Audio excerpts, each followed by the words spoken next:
আবারও চলে এলাম আজকের নতুন ব্লগ নিয়ে। প্রথমেই দেখে নাও, এখানে আমি বেশ কিছু রজনীগন্ধা স্টিক আর কিছু সূর্যমুখী চন্দ্রমল্লিকা যে ফুলগুলো হয় ওই ফুলগুলোকে এখানে আমার পটের মধ্যে সুন্দর করে জল দিয়ে কাটিং করে রাখছি। আসলে আগের দিন গুরু পূর্ণিমার অনুষ্ঠানে বেশ কিছু রজনীগন্ধা স্টিক উপরে কাকুরা সাজানোর জন্য এনেছিল।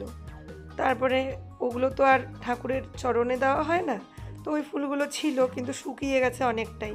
তা আমি ভাবলাম ঘরের মধ্যে যদি নিয়ে এসে সুন্দর করে যত্ন করে রাখি তাহলে বেশ 2-3 দিন ঘরটার মধ্যে সুন্দর গন্ধ হবে। তা আমার আবার ফুল টুল কাটিং করে সাজাতে খুব ভালো লাগে। তো কাল ছিল আবার বৃহস্পতিবারের পুজো, আর বৃহস্পতিবারের পুজোটা করতে একটু সময় লাগে। তো এখানে আমি ফল টল কেটে ঠাকুরের খাবারটা রেডি করে ঠাকুর পুজোর আয়োজনটা করছি। আজকে আমি একটু মনে মনে সকাল থেকেই খুশি খুশি ছিলাম এবং ঠাকুরের কাছে প্রার্থনাও করছিলাম একটা বিষয় নিয়ে। আমি অনেক দিন ধরেই কুচবিহারের আমাদের নতুন ঘরে একটা নতুন সদস্যকে আনার জন্য খুবই বরের কাছে আবদার করি এবং বলি।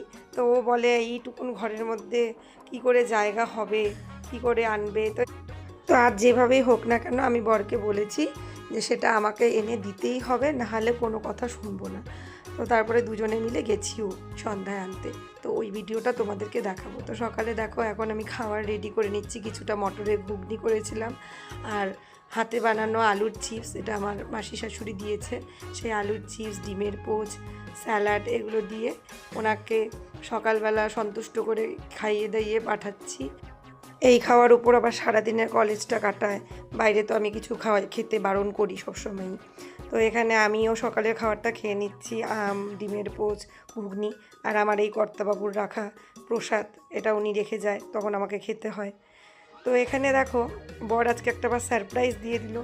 ওনাদের নাকি কলেজে মিটিং হয়েছে, আর সেই মিটিংয়ে নাকি চিকেন, ফ্রাইড রাইস এগুলো দিয়েছে। তো উনি আবার না খেয়ে দিয়ে ওগুলো আবার নিয়ে এসছে বাড়িতে।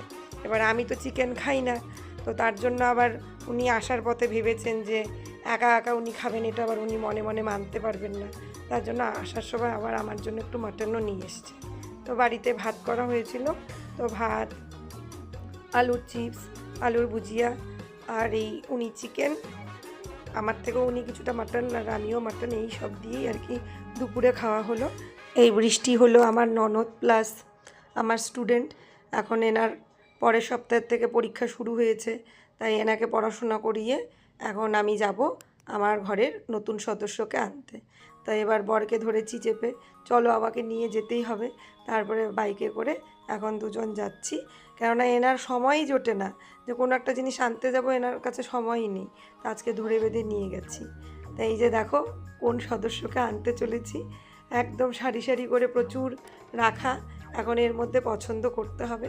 তো অনেকগুলো আমাদের আলমারিরই ফ্রন্টের যে বেশ সুন্দর পিকচার্সগুলো ছিল ওগুলো ভালো লাগছিলো ঠিকই, কিন্তু এই আলমারিটার মধ্যে আমার একটা জিনিস বেশ ভালো লেগেছে। সেটা হচ্ছে এই আলমারির মধ্যে একটা আয়নাও সেট করা আছে।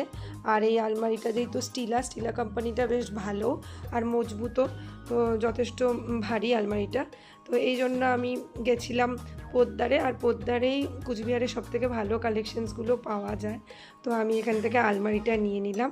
আর আমাদের কুচবিহারে আসার পর থেকে কী হয়েছে, আমার বিয়েতে যে আমি খাট, ড্রেসিং টেবিল, আলনা, sofa set, tea table, fridge, washing machine, micro oven এগুলোর না বেশ কিছু অংশ আমি আনতে পেরেছি, আর বেশ কিছু অংশ এখনও আমার শ্বশুরবাড়িতেই রয়ে গেছে, কেননা আমরা তো ওখানে গিয়ে থাকি।